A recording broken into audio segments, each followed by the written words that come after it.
বিসমিল্লাহির রহমানির রহিম। আজকে আমরা একটা ঐকিক নিয়মের একটা অঙ্ক করব। এটা খুবই গুরুত্বপূর্ণ একটা ম্যাথ। এটা সমস্যার সাজানে যে সমস্যাটা হয় সবাই আমাদের, এই যে সৈন্য সংখ্যা খাদ্যের অঙ্কটা, একটা বিগত সালের প্রাইমারি আসা অঙ্ক। দেখি যে কোনো দুর্গে 720 জন লোকে 20 জন সৈন্যের 20 দিনের খাবার আছে। আমার সৈন্য আছে 720 জন, খাবার আছে 20 দিনের। বলছে কি যে 10 দিন পর কিছু নতুন সৈন্য আসায় অবশিষ্ট খাদ্য তাদের 8 দিনে চললে কতজন সৈন্য এসেছিল। 720 জন লোকের 20 দিনের খাবার আছে 10 দিন পর, তার মানে 10 দিন খাওয়া শেষ, এখন আছে আমার 10 দিনের খাবার। ওই 10 দিনের খাবারটা যদি 8 দিনে শেষ হয়ে যায় তাহলে কতজন সৈন্য এক্সট্রা এসেছিল। অবশ্যই তো বেশি আসছে, যেহেতু আমার 10 দিনের খাবার 8 দিনই শেষ হয়ে গেছে। তাহলে এটা কেমনে করবো দেখি। আমরা ভাগ এবং গুণে সমস্যাটা করি।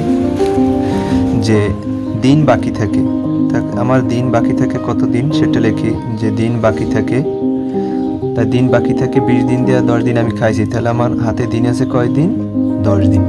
এই 10 দিনের খাবার আছে কতজন সৈন্যের? 720 জন সৈন্যের। এখন আমার যেহেতু সৈন্য চাইছি, সৈন্য তো আছে ডান সাইডে যাবে, তাহলে আমি লিখি যে 10 দিনের খাবার আছে, 10 দিনের খাবার আছে কতজন সৈন্যের? 720 জন সৈন্যের। তাহলে এখন প্রশ্ন হইলো একদিনের খাবার আছে, এটা কি করবো আমরা? এটা কি ভাগ করবো না গুণ করবো? সমস্যাটা কিন্তু এখানেই। আমরা ঐকিক নিয়মে এইটা মনে রাখবো, এই যে খাদ্যের অঙ্কে যে 10 দিনের খাবার তো 720 জন, যে একের অধিক দিনের খাবার যদি যে সৈন্যের থাকবে ওই খাবার যদি একদিনে খাইতে যায় তখন কিন্তু মনে হয় যেন ভাগ হইবে কম দিন, আসলে না, বেশি দিন লাগে, তখন ভাগ না হয়ে ঐকিক নিয়মে গুণ হয়।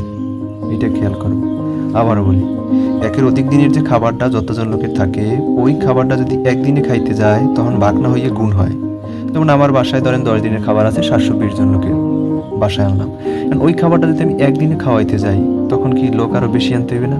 10 দিনের খাবার একদিনে খাবো আমরা, তো অবশ্যই লোক আরো বেশি আনতে হবে, যেন একদিনে শেষ হয়ে যায়, তাহলে গুণ হইবে। তো এবার 8 দিন, তা 8 দিন হলে কি হইবে? তখন তো ভাগ হইবে, মানে তখন তো কম। 8 দিনের খাবার তো কম। একদিনের খাবার লাগবে কিন্তু বেশি লোক, কিন্তু 8 দিনে বেশি লাগবে না, কম লোকে হয়ে যাবে। 8 9 72, 9 দ্বারা কাটলাম, 0টা বসাই দিলাম, 90 আর 10 গুণ করলে 900। তা টোটাল আমার 900 লোকে খাইছি আমরা 8 দিন। এখান থেকে আমি পূর্বের লোক বাদ দেবো। আমার পূর্বে ছিল কত? 720। তাহলে আমার এই 180 জনকে বিয়োগ করার পর এই 180 জন আমার নতুন মেহমান বা আসছে সৈন্য। আচ্ছা, এভাবে খেয়াল রাখবো যে আমার একের অধিক দিনের খাবার যতজন লোকে খাইতে পারে ওই খাবারটা যদি একদিনে খাইতে যায় লোক বেশি হয়, তার মানে গুণ হয়। এটা খেয়াল করবো, আর কিছু না। আচ্ছা, ধন্যবাদ সবাইকে। সবাই সুন্দর মতন পড়ি আমরা। 1 জানুয়ারি 2026।